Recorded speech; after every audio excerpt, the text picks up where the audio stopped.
ከሰማይ በታች በታሪክ አስመራ ውስጥ ካሉ እጅግ ብርቅዬ ታሪኮች መካከል አንዱ እንዲህ ይጀምራል።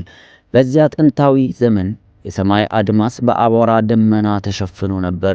ያ ደመና ግን ዝናብን ሳይሆን እንደ ጽኑ መቅሰፍት የሚጋረፍ የጦር መሳሪያ ድምፅን፣ የፈረሶች ኮቴን ያዘለ ነው።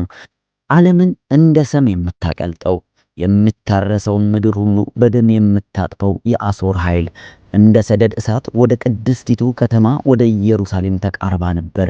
185,000 የሚሆኑ የጦር ተዋጊዎቿን እንደ ሞት መልእክተኛ አንጅባ እያንዳንዳቸውን የጦር አራዊት በክፉ አጥር በከተማው መካከል አሰለፈቻቸው። ጋሻዎቻቸው የጨረቃን ጸዳል ተቀብለው ለሞት ይጋብዙ ነበር። ሰይፎቻቸውም የድልን ጥማት ለመቁረጥ አፋቸውን ከፍተዋል።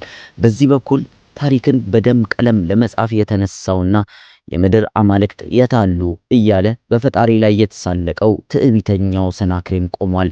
በዚያ በኩል ደግሞ መመኪያቸው የድንጋይ ምሽግ ሳይሆን የሰማዩ ጌታ የሆነው ንጉሡ ሕዝቅያስና በጸሎት የተመሸጉት ጥቂት ቅሬታዎች ነበሩ።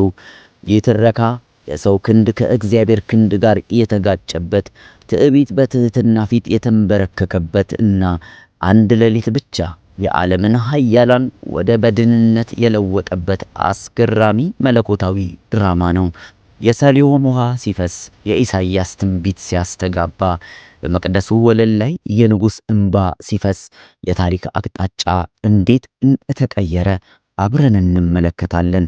ከብዙ ሺህ ዓመታት በፊት ይህ ትዕይንት እንዴት እንደተከናወነ በምናባችሁ ወደ ኋላ በመሄድ አብራችሁን ቆዩ።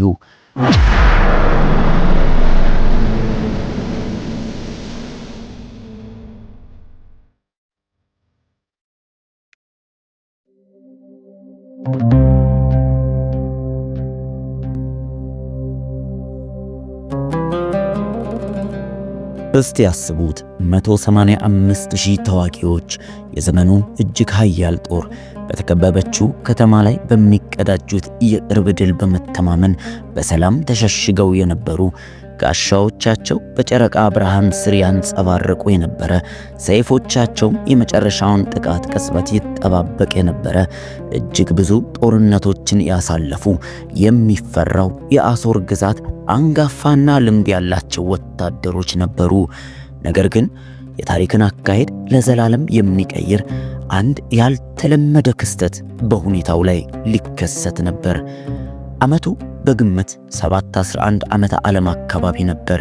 ኢየሩሳሌም ፈጽሞ አስበው በማታቀው በሚያስፈራ ጣብቂኝ ውስጥ ሆና ነበር።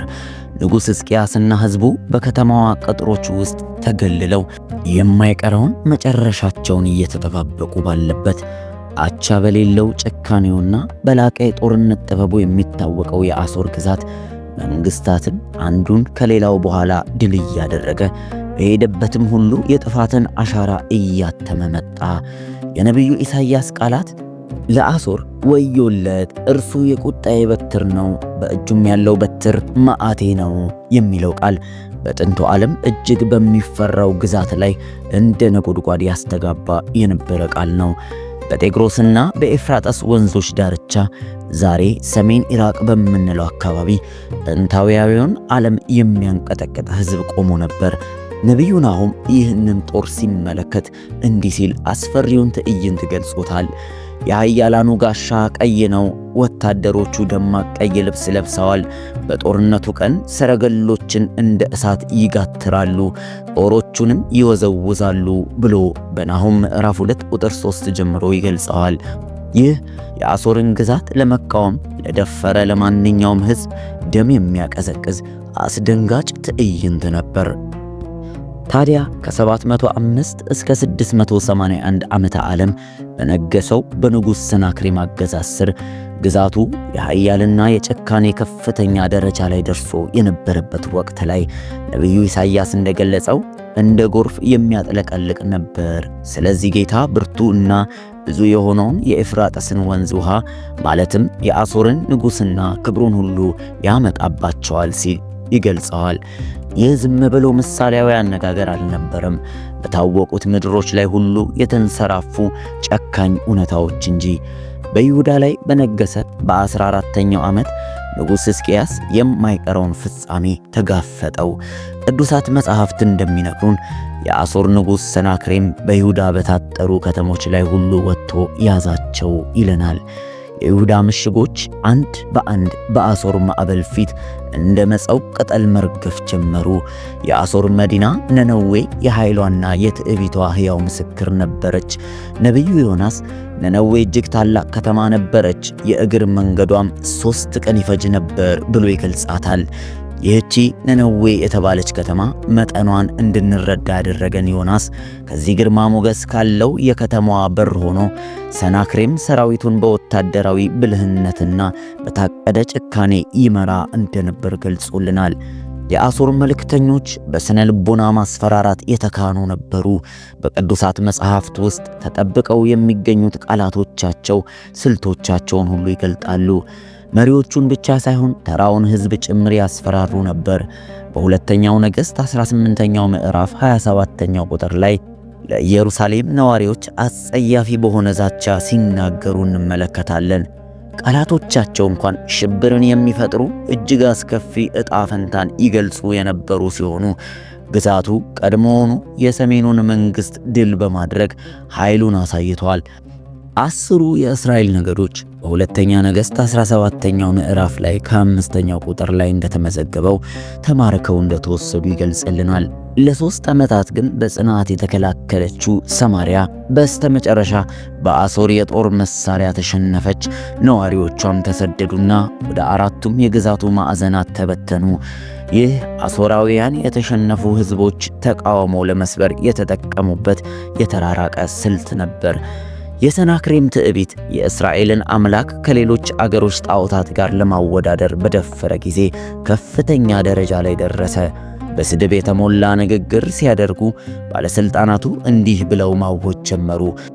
ከአገሮች አማልክት መካከል አገሩን ከአሦር ንጉሥ እጅ ያዳነ ማን አለ? የሐማትን የአርፉድ አማልክት ወዴት ናቸው? የሰፈርዋይም አማልክትስ ወዴት ናቸው? ሰማርያን ከእጅ ያድነዋታልን? በሁለተኛ ነገሥት 18ኛው ምዕራፍ ከ33ኛው ቁጥር ጀምሮ የተናገሩት ንግግር ነው። ይህ ለግዛት ወይም ለሀብት የሚደረግ ተራ ጦርነት አልነበረም። በእስራኤል አምላክ ሉዓላዊነት ላይ የተሰነዘረ ከፍተኛ ጥቃት እንጂ። የአሦር ግዛት በትዕቢቱ ሌላ አገር ሊያደርገው ያልደፈረውን መስመር ጥሶ ነበር። እነርሱ ምድራዊ መንግሥትን ብቻ ሳይሆን የነገሥታትን ንጉሥ ራሱን እየተፈታተኑት ነበር። ከበባው ሲቃረብ የነቢዩ ኢሳይያስ ቃላት አዲስ ትርጉሞችን ይዞ መጣ። ስለዚህ እግዚአብሔር ስለ አሦር ንጉሥ እንዲህ ይላል፣ ወደዚች ከተማ አይገባም፣ አንዲትም ፍላጻ አይሰነዝርባትም፣ በጋሻም አይመጣባትም፣ በእርሷ ላይ የግንብ ድልድይ አይሰራም ብሎ በትንቢተ ኢሳይያስ 37ኛው ምዕራፍ በ33ኛው ቁጥር ላይ ይከትብልናል። በአሦር ጦር ከፍተኛ ኃይል ፊት ይህ ቃል የማይቻል የሚመስል ተስፋ ነበር። አሁን በኢየሩሳሌም በሮች ፊት ዓለም አይቶት የማያውቀው እጅግ ኃይለኛ ጦር ቆሟል። በ185,000 ተዋጊዎቻቸው፣ በጦር መሳሪያዎቻቸው፣ በፈረሶቻቸውና በሰረገሎቻቸው አሦራውያን የማይሸነፉ ይመስሉ ነበር። ነገር ግን ለዘመናት የሚዘልቅ ትምህርት ሊማሩ ነው። ምንም አይነት ምድራዊ ግዛት፣ ምንም አይነት ያህል ኃይል ቢኖራቸውም ከእስራኤል አምላክ ኃያሉ ጋር ሲወዳደሩ ግን በፊቱ ምንም እንደማለት ናቸው። በአሦር ኃይል እየጨመረ በመጣው ጥላ መካከል የታሪክን አካሄድ ልትቀይር ያለች ከተማ ተነሳች። የታላቁ ንጉሥ ከተማ ኢየሩሳሌም ስሙ እግዚአብሔር ብርታቴ ነው በሚል ሰው አመራር ስር ነበረች። አዎ ንጉሥ ሕዝቅያስ ቅዱሳት መጻሕፍት ጥቂት ነገሥታት የሚገባቸውን ቃላት ለሕዝቅያስ ይሰጡታል። አባቱ ዳዊት እንዳደረገው ሁሉ እግዚአብሔር በሚወደው መንገድ ሄደ እንደሚባለው አይነት ንግግር የተነገረለት፣ የማምለኪያ ኮረብታዎችን ያስወገደ፣ የማምለኪያ ሐውልቶችን የሰባበረ፣ የአሼራን ምስሎችን የቆረጠ መሆኑን በሁለተኛው ነገሥት 18ኛው ምዕራፍ ላይ ተከትቦልናል። በሥነ ምግባርና በመንፈሳዊ ውድቀት ጊዜ ሕዝቅያስ በጨለማ ውስጥ እንደ ደመቀ ብርሃን ጎልቶ ይታያል። በ25 ዓመቱ ከነገሰበት ጊዜ ጀምሮ ሕዝቅያስ ልዩ የሆነ ቁርጠኝነት አሳይቷል። ቅዱሱ መጽሐፍ ላይ በእግዚአብሔር በእስራኤል አምላክ ታመነ፣ ከእርሱ በኋላ ከነበሩት የይሁዳ ነገሥታት ሁሉ እንደ እርሱ ያለ አልነበረም፣ ከእርሱም በፊት ለነበሩት እንዲሁ ተብሎ ተጽፎልናል። ይህ ላዩን ብቻ የሆነ መተማመን ሳይሆን በጨለማ ወቅት የሚፈተን እምነትም ነበረ። የሕዝቅያስ የመጀመሪያ የንግሥና ሥራ የተተወውን የረከሰውን የእግዚአብሔርን መቅደስ ማደስ ነበር። በአባቱ በአካዝ ተዘግተው የነበሩ የመቅደሱ በሮች በነገሰ በመጀመሪያው ዓመት በመጀመሪያው ወር ተከፈቱ። በነገሰ በመጀመሪያው ዓመት በመጀመሪያው ወር የእግዚአብሔር ደጆች ከፈተ አደሳቸውም ሲለን ሁለተኛ ዜና 29ኛው ምዕራፍ በ3ኛው ቁጥር ላይ ገልጾልናል። ይህ ዝም ብሎ የሕንፃ እድሳት ሳይሆን ከንጉሡ ልብ የጀመረ መንፈሳዊ መነቃቃት ነበር። በእርሱ መሪነት አማካይነት ኢየሩሳሌም አስደናቂ ለውጥ አጋጠማት። ሌዋውያን መቅደሱን እንዲያነጹ ተጠሩ። ርኩስ የሆነው ነገር ሁሉ ተወገደ። አምልኮ ታደሰ። መስዋዕት መቅረብ ጀመረ። ሕዝቡም ከሰለሞን ዘመን ጀምሮ ለትውልድ ባልተከበረ መልኩ ፋሲካን በድጋሚ ማክበር ጀመሩ። ከልጁ ከዳዊት ልጅ ከሰለሞን ዘመን ጀምሮ እንደዚህ ያለ ነገር በኢየሩሳሌም ሆኖ አያውቅም ነበርና በኢየሩሳሌም ታላቅ ደስታ ሆነ ሲለን ሁለተኛ ዜና 30ኛው ምዕራፍ 26ኛው ቁጥር ይነግረናል። ነገር ግን ሕዝቅያስ መንፈሳዊ ተሐድሶ አድራጊ ብቻ አልነበረም። እርሱ ብልህ አስተዳዳሪና ጥንቁቅ ስትራቴጂም የሚጠቀም ንጉሥ ነበር። መንግሥቱን የከበበው አደጋ በማወቅ የኢየሩሳሌምን መከላከያ አጠናከረ። ከታላላቅ ሥራዎቹ አንዱ የሰሊሆም መተላለፊያ ተብሎ የሚጠራው ሲሆን ይህም በረጅም ከበባ ወቅት እንኳን ለከተማዋ የውሃ አቅርቦት የሚያረጋግጥ ጥንታዊ የምህንድስና ጥበብ ነበር። ይህንን ሁኔታውን በሁለተኛ ነገሥት ምዕራፍ 20 በ20ኛው ቁጥር ላይ ሕዝቅያስም የላይኛውን ኩሬና ውሃውን ወደ ዳዊት ከተማ ወደ ምኩራብ ያመጣውን መተላለፊያ ቱቦ ሠራ ብሎ ከትቦልናል። የሕዝቅያስ ዝግጅት በዚህ አላበቃም። ቅዱሳት መጻሕፍት እንደሚነግሩን የፈረሰውን ቅጥር ሁሉ አደሰ፣ ግንቦችንም አቆመባቸው፣ በውጪም ሌላ ቅጥር ሠራ፣ በዳዊት ከተማ ያለውን ሜሎን አጸና ብሎ የጦር መሣሪያና ጋሻም አዘጋጀ ብሎ ይነግረናል። እያንዳንዱ የተቀመጠ ድንጋይና እያንዳንዱ የተቀጠቀጠ መሣሪያ የእርሱ ብልህነትን፣ አርቆ ሐሳቢነትን የሚመሰክሩ ነበሩ። ሆኖም የኢየሩሳሌም ታላቁ ጥንካሬ በቅጥሮቿ ወይም በውሃ አቅራቦቷ ሳይሆን በንጉሥ የማይናወጥ እምነት ላይ ነበረ። የአሦራውያን መቃረብ ወሬ መሰራጨት ሲጀምር ሕዝቅያስ ሕዝቡን ሰብስቦ ለዘመናት የሚያስተጋባውን ቃል ተናገረ። በርቱ፣ አይዟችሁ፣ ከአሦር ንጉሥና ከእርሱም ጋር ካለው ከዚህ ሁሉ ጭፍራ የተነሳ አትፍሩ፣ አትደንግጡም። ከእርሱ ጋር ካለው ይልቅ ከእኛ ጋር ያለው ይበልጣልና። ከእርሱ ጋር የሥጋ ክንድ ነው፣ ከእኛ ጋር ግን የሚረዳንና የሚዋጋልን አምላካችን እግዚአብሔር ነው በማለት በሁለተኛ ዜና ምዕራፍ 32 7ኛው ቁጥር ጀምሮ የተናገረውን አስደናቂ ንግግር አስቀምጦልናል። የመጀመሪያዎቹ የአሦር ሰንደቅ ዓላማዎች በአድማሱ ላይ ሲታዩ የኢየሩሳሌም ሁኔታ እንዲህ ነበር። በድንጋይና በጭቃ ብቻ ሳይሆን በእምነትና በጸሎት የተመሸገች ከተማ፣ በጻድቅ ንጉሥ መሪነት ወደ አባቶቻቸው አምላክ የተመለሱ ሕዝቦች፣ በሰው ልጅ ታሪክ ውስጥ ከተመዘገበች ታላላቅ መለኮታዊ ኃይል ማሳያዎች አንዱን ለመመስከር የተቃረበች ብሔር እንደሆነች ያሳያል። ቀኑ ደረሰ። በሺዎች የሚቆጠሩ ሰልፈኞች የሚያነሱት አቧራ እንደ መጥፎ ደመና ከሩቅ ይታይ ነበር። አስፈሪ ስም ያተረፈው የአሦር ሰራዊት እየመጣ እየገሰገሰ ከበባት። ቅዱሳት መጻሕፍት ይህንን ቅጽበት በዝርዝር ያቀርቡታል። በሁለተኛ ነገሥት 18ኛው ምዕራፍ 13ኛው ቁጥር ላይ እንዲህ ይለናል። በንጉሥ በሕዝቅያስ በአሦር በአራተኛው ዓመት የአሦር ንጉሥ ሰናክሬም በይሁዳ በተመሸጉ ከተሞች ሁሉ ላይ ወጥቶ ያዛቸው ይለናል። የመጀመሪያው የኃይል ማሳያ የመጣው በኬልቅያስ በኩል ነበር። እርሱም የሰናክሬም ከፍተኛ ባለሥልጣን ነው። እርሱ የመጣው የተመዘዘ ሰይፍ ይዞ ሳይሆን እንደ ምላጭ በሚቆርጥ ቃል ነበር። ከዓመታት በፊት ኢሳይያስ ንጉሥ አካዝን ባገኘበት ስፍራ በአጣቢው እርሻ መንገድ ላይ ባለው በላይኛው ኩሬ መስኖ አጠገብ ቆመ። እዚያም የሥነ ልቦና ጦርነት ንግግሩን እንዲህ ብሎ ጮክ ብሎ ጀመረ። በቅዱሳት መጻሕፍት ውስጥ በዝርዝር የተቀመጡት ቃላቶቹ ሆን ተብለው በማስፈራራት በማባበል የተቀመሙ እንደሆኑ ያሳየናል። ለሕዝቅያስ እንዲህ ብላችሁ ንገሩት፣ ታላቁ ንጉሥ የአሦር ንጉሥ እንዲህ ይላል፣ ይህ የምትተማመንበት መታመኛ ምንድን ነው? ለጦርነት ምክርና ኃይል አለኝ ትላለህ፣ ነገር ግን ከንቱ ቃል ነው። አሁንስ በእኔ ላይ ያመጽከው በማን ታምነህ ነው? ብሎ በሁለተኛ ነገሥት 18ኛው ምዕራፍ ከ19ኛው ቁጥር ጀምሮ ይነግረናል። ኬልቅያስ የአካባቢውን ባህል ጠንቅቆ ስለሚያውቅ በቅጥሩ ላይ ያሉ ሰዎች ሁሉ ዛቻውን እንዲረዱለት በአረማይክ ቋንቋ ሳይሆን በዕብራይስጥ ቋንቋ መናገር ጀመረ። ይህ በኢየሩሳሌም ነዋሪዎች መካከል ፍርሃትንና መከፋፈልን ለመዝራት ሆም ተብሎ የታቀደ የጦርነታዊ ስልት ነበር። የሕዝቅያስ ባለሥልጣናት እኛ እንሰማዋለንና እባክህ ለባሪያዎችህ በአረማይክ ቋንቋ ተናገር፣ በቅጥሩ ላይ ባለው ሕዝብ ጆሮ በዕብራይስጥ ቋንቋ አትንገረን ብለው ለመኑት። ነገር ግን የአሦር ባለሥልጣን ድምፁን ከፍ አድርጎ በዕብራይስጥ መጮህ ጀመረ። የታላቁን ንጉሥ የአሦርን ንጉሥ ቃል ስሙ። ንጉሥ እንዲህ ይላል፣ ሕዝቅያስ አያታላችሁ፣ ከእጄ ሊያድናችሁ አይችልምና ብሎ ተናገረ። ቃላቶቹ በቀጥታ የሕዝቡን እምነት እንደሚወጉ መርዛማ ቀስቶች ነበሩ። የአሦራውያን ስልት በእርግጥ ግልጽ ነበር። በመጀመሪያ የሕዝቅያስን መሪነት ማጠልሸት፣ ከዚያም በእግዚአብሔር ላይ ያላቸውን እምነት እንዲጠራጠሩ ማድረግ፣ በመጨረሻም አጓጊ አማራጭ ማቅረብ።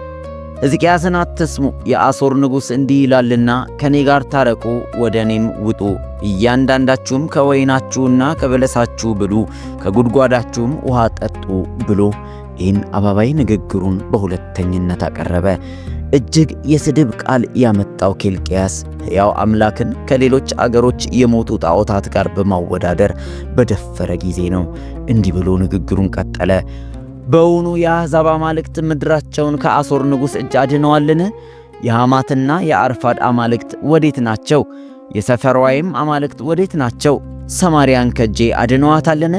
ብሎ ንግግሩን በትዕቢት መልክ ገለጠው። ሰናክሬም ለሕዝቅያስ የላከው ደብዳቤ ደግሞ ይበልጥ ግልጽ የሆነ ተግዳሮት ነበረው። እንደዚህ ይላል፣ ኢየሩሳሌም በአሦር ንጉሥ እጅ አትሰጥም ብለህ የተማመንክበት አምላክ አያታልህ። እነሆ የአሦር ነገሥታት አገሮችን ሁሉ ፈጽመው በማጥፋት ያደረጉባቸውን ሰምተሃል። አንተስ ትድናለህን? የሚለውን የሰናክሬምን ደብዳቤ በሁለተኛ ነገሥት 19ኛው ምዕራፍ ከ10ኛው ቁጥር ጀምሮ ታገኙታላችሁ። የኢየሩሳሌም ከበባ ወታደራዊ ግጭት ብቻ ሳይሆን በእስራኤል አምላክ ሉዓላዊነት ላይ የተሰነዘረ ቀጥተኛ ፈተና ነበር። የነቢዩ ኢሳይያስ ቃል አዲስ ትርጉም ይዞ የመጣው ይህኔ ነው።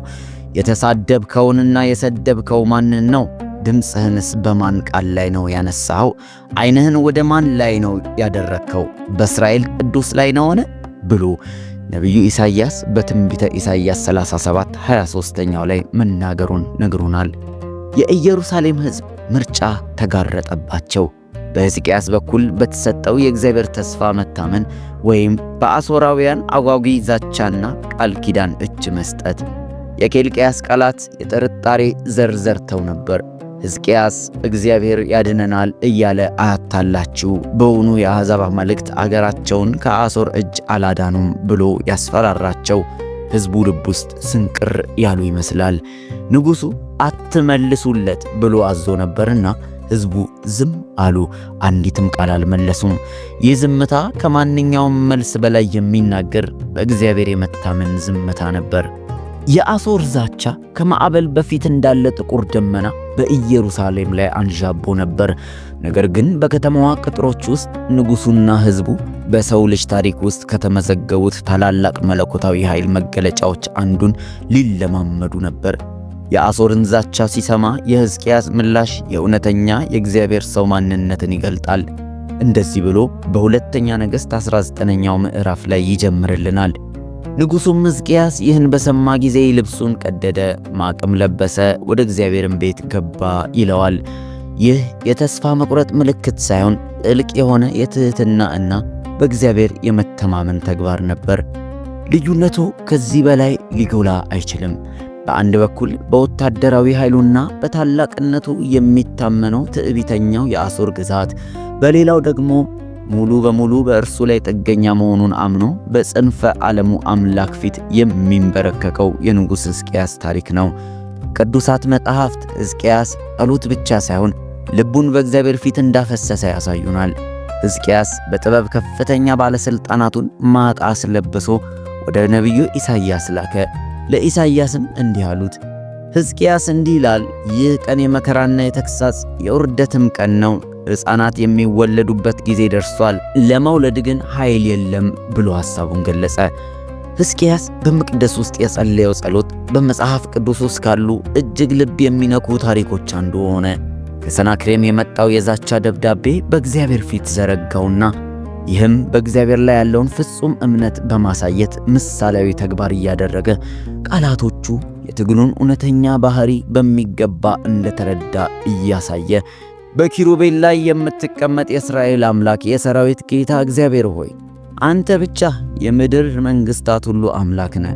ሰማይንና ምድርን ፈጥረሃል። አቤቱ ጆሮህን አዘንብል ስማ፣ አቤቱ ዓይንህን ክፈትና እይ፣ ሕያውን አምላክ ይስታደብ ዘንድ ሰናክሬም የላከውን ቃል ስማ ብሎ በሁለተኛ ነገሥት 19ኛው ምዕራፍ ከ15ኛው ቁጥር ጀምሮ የተናገረውን ያቀርብልናል። ሕዝቅያስ በጸሎቱ ውስጥ ያለውን እውነተኛ ሁኔታ አምኗል። አዎን አሦራውያን አሕዛብንና ማልክቶቻቸውን አጥፍተዋል። ነገር ግን መሠረታዊውን ልዩነት ተረድቶ ነበር። አቤቱ የአሦር ነገሥታት አሕዛብንና አገሮቻቸውን እንዳጠፉ አማልክቶቻቸውንም በእሳት ላይ እንደጣሉ እውነት ነው። እነርሱ ግን የሰው እጅ ሥራ እንጨትና ድንጋይ ነበሩ እንጂ አማልክት አልነበሩም ብሎ በሁለተኛ ነገሥት 19ኛው ምዕራፍ 17ኛው ቁጥር ላይ ይገልጸዋል። የጸሎቱ ማጠቃለያ ግን የሚገርም ነው። የልመናውን እውነተኛ ምክንያት ይገልጥበታል። አሁን እንግዲህ አቤቱ አምላካችን ሆይ የምድር መንግሥታት ሁሉ አንተ ብቻ እግዚአብሔር እንደሆንክ ያውቁ ዘንድ ከእጁ አድነን ብሎ እግዚአብሔርን በሚለምንና ጸሎቱን በእግዚአብሔር ፊት በሚያሳዝን ሁኔታ ቀረበ። ሕዝቅያስ እየጸለየ የነበረው ለኢየሩሳሌም መትረፍ ብቻ ሳይሆን ለእግዚአብሔር ስም ክብር ጭምር መሆኑን አስረዳ። ይህ የእምነት ምላሽ በሕዝቅያስ ሕይወት ውስጥ አዲስ ነገር አልነበረም። ቅዱሳት መጽሐፍት ንጉሥ ሕዝቅያስን በእግዚአብሔር ማለትም በእስራኤል አምላክ ታመነ፣ ከእርሱ በኋላ ከነበሩት የይሁዳ ነገሥታት ሁሉ እንደሱ ያለ አልነበረም ብለው ስለ ሕዝቅያስ በሁለተኛ ነገሥት 18ኛው ምዕራፍ ከ5ኛው ቁጥር ጀምሮ ይገልጻል። አሁን ያ መተማመን በሕይወቱ እጅግ አስቸጋሪ በሆነው ቅጽበት እየተፈተነ ነበር። ንጉሥ መለኮታዊ ምላሽን ሲጠባበቅ ቀደም ብሎ ከተማዋን ለማዘጋጀት ያደረጋቸው ሥራዎች ሕዝቡ መጥቀማቸውን ቀጥለው ነበር። የሠራው የሰሊሆም መተላለፊያ በቅጥሩ ውስጥ ንጹሕ ውሃ እንዲኖር አድርጓል። ያጠናከራቸው ምሽጎች ደህንነትን ሰጥተዋል። ነገር ግን ታላቁ የሥራው የሕዝቡ ልብ በእግዚአብሔር እንዲታመን ማዘጋጀቱ ነበር። ቀደም ብሎ የተናገራቸው ቃላት በኢየሩሳሌም አዳራሾች ውስጥ ያስተጋቡ ነበር። በርቱ፣ አይዟችሁ፣ ከአሦር ንጉሥና ከእርሱም ጋር ካለው ሕዝብ ሁሉ ጭፍራ የተነሳ አትፍሩ፣ አትደንግጡም። ከእኛ ጋር ግን የሚረዳን የሚዋጋልን አምላካችን እግዚአብሔር ነው ብሎ ሕዝቡን አጽናንቶ ነበር። ሕዝቅያስ ለዛቻው የሰጠው ምላሽ ዘላለማዊ መርህን ያሳያል። በታላላቅ ፈተናዎች ውስጥ እውነተኛ ጥንካሬ ያለው በውጫዊ ሀብቶች ሳይሆን ከእግዚአብሔር ጋር ባለ ቅርርብ ውስጥ እንደሆነ ይናገራል። የእርሱ አቋም እጅግ አስከፊ ዛቻዎች ሲደቀኑ የአማኝ የመጀመሪያው መሳሪያ ጸሎት መሆን እንዳለበት ያስተምረናል። ሕዝቅያስ በመቅደስ ውስጥ ተደፍቶ ሲጠባበቅ የእግዚአብሔር ቃል በነቢዩ ኢሳይያስ በኩል መጣ። መለኮታዊው ምላሽ አልዘገየም። ቃላቶቹን በማዕበል መካከል እንዳለ ነጎድጓድ መሰማት ጀመሩ።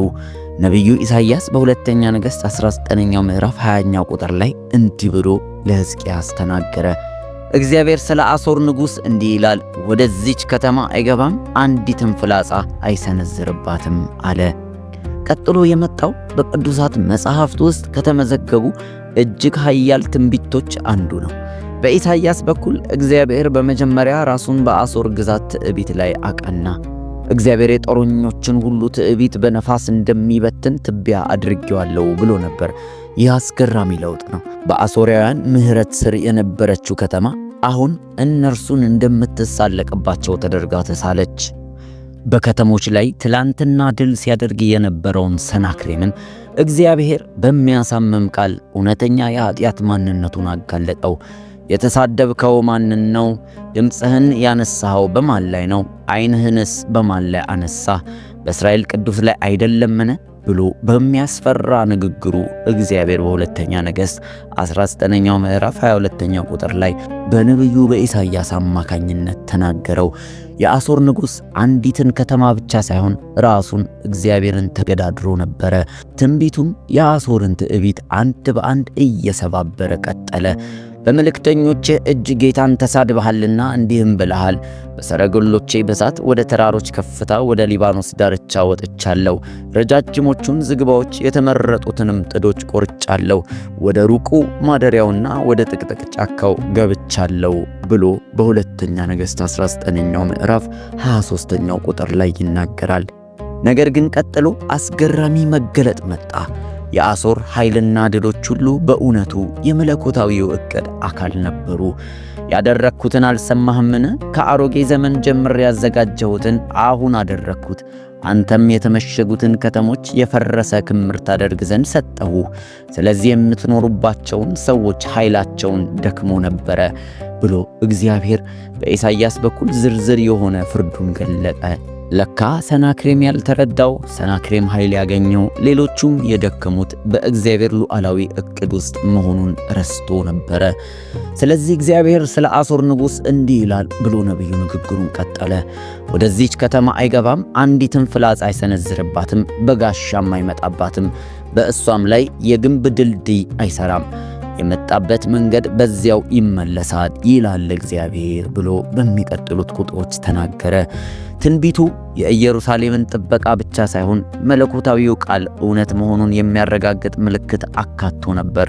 ሕዝቅያስ ሆይ ይህ ምልክት ይሁንልህ፣ በዚህ ዓመት በራሱ የበቀለውን ትበላለህ፣ በሁለተኛው ዓመት ከዚያው የበቀለውን ትበላለህ፣ በሦስተኛውም ዓመት ግን ትዘራለህ፣ ታጭዳለህ ወይንን ትተክልና ፍሬውን ትበላለህ የሚል ምልክታዊ ቃል መጣለት። ይህ ሦስትዮሽ ተስፋ ነበር። ፈጣን ነጻነት፣ ደረጃ በደረጃ የሚመጣ ተሐድሶ እና የወደፊት ብልጽግና። ከይሁዳ ቤት ያመለጠው ቅሬታ ደግሞ ወደ ታች ስር ይሰዳል፣ ወደ ላይም ፍሬ ያፈራል ብሎ ትንቢቱን ነቢዩ ኢሳይያስ ይቀጥለዋል። ኢሳይያስ ትንቢቱን ሲያጠቃልል ነጻነቱ በወታደራዊ ኃይል ወይም በሰው ጥበብ ሳይሆን በእግዚአብሔር ቅንዓት እንደሚሆን ገለጸ። የትንቢቱ ቃል የሰው ልጅን ትዕቢት ከማጋለጡም በላይ የመለኮትን ሉዓላዊነት አረጋገጠ። 185,000 የአሦር ወታደሮች በኢየሩሳሌም ዙሪያ ሰፍረው ሳለ ፀሐይ ጠለቀች። ድንኳኖቻቸው እስከ አድማስ ተዘርግተዋል። የእሳት ቃጠሎዎቻቸውም በምድር ላይ እንደወደቁ ከዋክብት ያበራ ነበር። በከተማዋ ቅጥሮች ውስጥ የይሁዳ ሕዝብ በትንቢታዊው ቃልና በአምላካቸው ላይ ባላቸው እምነት ብቻ ተደግፈው ይጠባበቁ ነበር። በዚያም ሌሊት ይለናል ሁለተኛ ነገሥት 19ኛው ምዕራፍ 35ኛው ቁጥር፣ በመጽሐፍ ቅዱስ ታሪክ ውስጥ ካሉ እጅግ አስደናቂ ክስተቶች አንዱ እንዲህ ይጀምራል። የጥንቱን ታሪክ አካሄድ የቀየረው የመለኮታዊ ጣልቃ ገብነት ቅጽበት በአንድ አረፍተ ነገር ብቻ ይገልጸዋል። የእግዚአብሔር መልአክ ወጣና በአሦራውያን ሰፈር 185,000ዎችን ገደለ ይለናል። በአንድ ሌሊት የጥንቱ ዓለም እጅግ ኃያል ጦር ወደ ምንነት ተለወጠ። ታሪኩ በሚያስደንቅ ቀላልነት ይቀጥላል። ሰዎችም ማለዳ በተነሱ ጊዜ እነሆ ሁሉም በድኖች ነበሩ ይለናል። ትዕይንቱን እስቲ ያስቡት። የፀሐይ መውጣት ማንም ሊገምተው የማይችለውን ትዕይንት ገለጠ። እንደ ትላንትና ታላቅ የጦር ሰፈር በነበረበት ስፍራ አሁን የመቃብር ዝምታ ሰፍኗል። የኢሳይያስ ትንቢት ቃል በቃል ተፈጸመ። በኃይሉ ይመካ የነበረው ንጉሥ ሰናክሬም ተነስቶ ሄደ፣ ወደ ነነዌም ተመለሰ። የኃያሉ ንጉሥ ውርደት በዚህ አላበቃም። ቅዱሳት መጻሕፍት ክብረ ቢስ ፍጻሜውን እንዲህ ብሎ ይተርከዋል። አንድ ቀን በአምላኩ በናሳካር ቤት ሲሰግድ ልጆቹ አድራማሌክና ሳራሳር በሰይፍ ገደሉት ይለናል። ሕያውን አምላክ የተገዳደረው ሰው በሞተ ጣዖት ፊት ፍጻሜ ሆነ። ሰናክሬም የተሳለቀበት አምላክ ብቸኛው የሰራዊት ጌታ መሆኑን አረጋገጠ። ኢየሩሳሌም በገዛ ኃይሏ ሳይሆን በመለኮታዊ ጥበቃ ደህንነቷ ተጠበቀ። ያ ሌሊት የታየው ተአምር የአንዲት ከተማ መትረፍ ብቻ ሳይሆን የእግዚአብሔር ስም ቅዱስና የተረጋገጠ ታላቅ መሆኑን ነው። ማለዳው ከወታደራዊ ኃይል በላይ የሆነ ታላቅን ነገር ነው የገለጠው።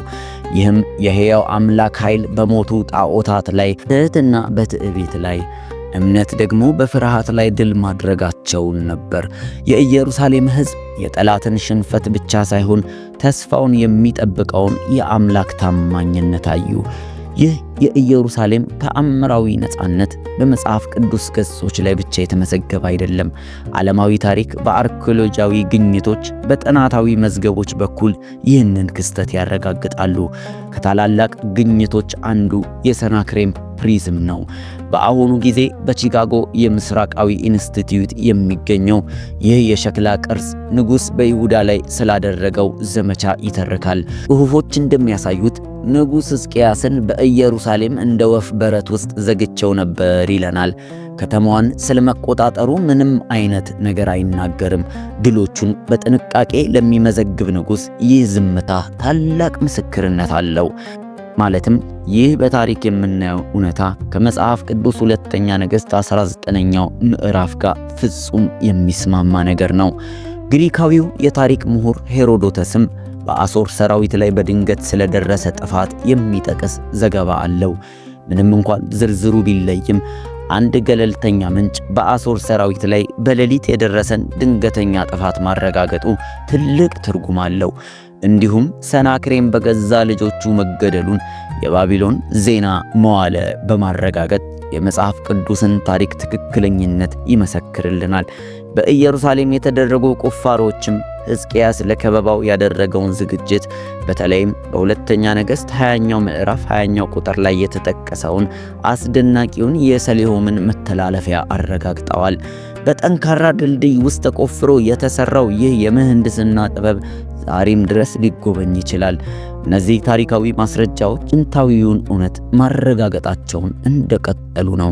ይህም የታሪክ አምላክ የዛሬ ጌታ መሆኑን ያስታውሱናል። ይህ ሁሉ እንደ ምሳሌ ሆነላቸው እኛም በዘመናት መጨረሻ የደረሰብንን ለመገሰጽ ተጻፈ ተብሎ በአንደኛ ቆሮንቶስ 10ኛው ምዕራፍ 11ኛው ቁጥር ያስታውሰናል። ከዚህ ትረካ የመጀመሪያው የምንማረው ትልቁ ትምህርት ሕዝቅያስ በችግር ጊዜ ካሳየው አቋም ነው። ሊታለፍ የማይችል የሚመስል ስጋት በገጠመው ጊዜ የመጀመሪያ ምላሹ የእግዚአብሔርን ፊት መፈለግ ነበር። ሕዝቅያስ ደብዳቤውን ከመልእክተኞቹ እጅ ተቀብሎ አነበበው። ከዚያም ወደ እግዚአብሔር ቤት ወጥቶ በእግዚአብሔር ፊት ዘረጋው። ይህ ቀላል ነገር ግን ጥልቅ ትርጉም ያለው ተግባር ነው። ታላላቅ ውጊያዎቻችንን መጀመር ያለብን በጸሎት ስፍራችን ነው። ምክንያቱም ማሸነፍ የምንጀምረው ከዛ ስለሆነ ነው። ሌሎቹ በሰረገሎቻቸውና በጦራቸው ሲታመኑ፣ እኛ ግን በአምላካችንና ሊረዳን በሚችል መደገፊያችንን እግዚአብሔር ማድረግ ትልቅ ማስተዋል ነው። ሌላኛው ትምህርት የሚመጣው ትዕቢት ጠንካራ የአደጋ ምልክት መሆኑን ማወቃችን ነው።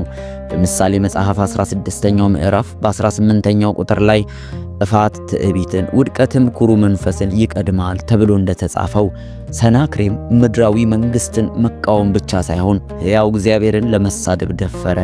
የእርሱ አስደንጋጭ ውድቀት ስለ ትዕቢት መዘዝ ዘላለማዊ ማስጠንቀቂያ ሆኖ ያገለግላል። ታሪኩ በእምነት በተግባር መካከል ስላለው ሚዛን ያስተምረናል። ሕዝቅያስ ጸሎት ብቻ አላደረገም። የኢየሩሳሌምን መከላከያ አጠናክሯል። የውሃ መውረጃ መተላለፊያ ካናል ሰርቷል። መሳሪያዎችንም አዘጋጅቷል። እምነቱ ግን በእግዚአብሔር ላይ መሆኑ ትልቅ መደገፊያው በትዕትና እንደሆነ የሚያሳየን ነው። የመጨረሻው ትምህርታችን በእግዚአብሔር ጊዜ ላይ መደገፍ እንዳለብን ነው። በዚያ የጭንቀት ሌሊት የአሦር ሰራዊት ከተማዋን ከቦ በነበረበት ጊዜ የኢየሩሳሌም ሕዝብ በመለኮታዊ ተስፋ መታመን ነበረባቸው። ኢሳይያስ በመጽሐፉ ላይ እንደሚለው በመመለስና በማረፍ ትድናላችሁ፣ በጸጥታና በመታመን ድል ይሆንላችኋል ብሎ እንደገለጸው ታሪኩ ስለ መለኮታዊ ነፃ መውጣት እውነተኛ ዓላማ ያስተምረናል። ሕዝቅያስ እንዲህ ብሎ ጸለየ። አሁንም አምላካችን እግዚአብሔር ሆይ የምድር መንግስታት ሁሉ አንተ ብቻ እግዚአብሔር እንደሆንክ ያውቁ ዘንድ ከእጁ አድን ብሎ ተናገረ።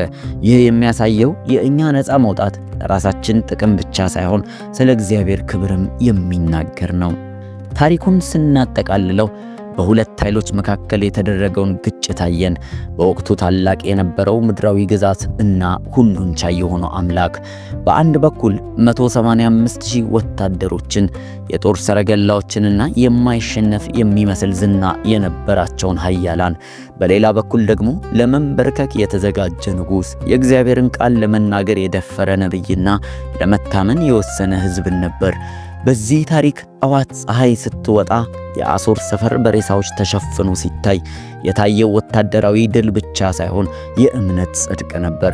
ይህ ታሪክ የነገር ፍጻሜ ሳይሆን ጅማሬ ነው። የሰራዊት ጌታ የእግዚአብሔር ቀንዓት ይህን ያደርጋል ተብሎ እንደተጻፈው ኢየሩሳሌም ተረፈች ብቻ ሳይሆን በለጸገች። ለዛሬው ፈተናዎቻችን የሕዝቅያስ ቃላት አሁንም ያስተጋባሉ።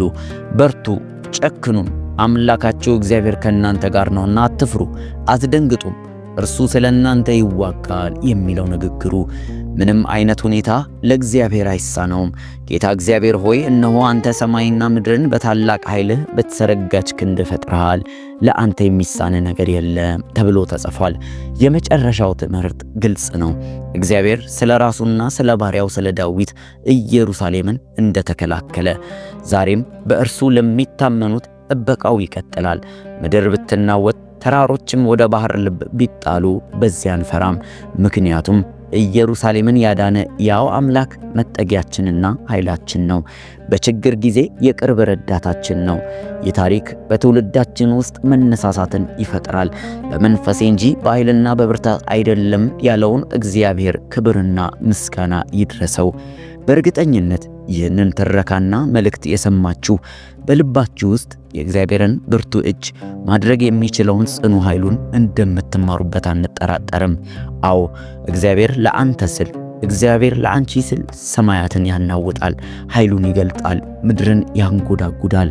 ይህንን የምታምኑ ከሆነ ከዚህ ትምህርት በኋላ በአስተያየት መስጫው ላይ እግዚአብሔር ለእናንተ ሲል ያደረገውን አጭር ምስክርነት ሌሎች እንዲማሩበትና እንዲበረታቱበት አስቀምጡልን።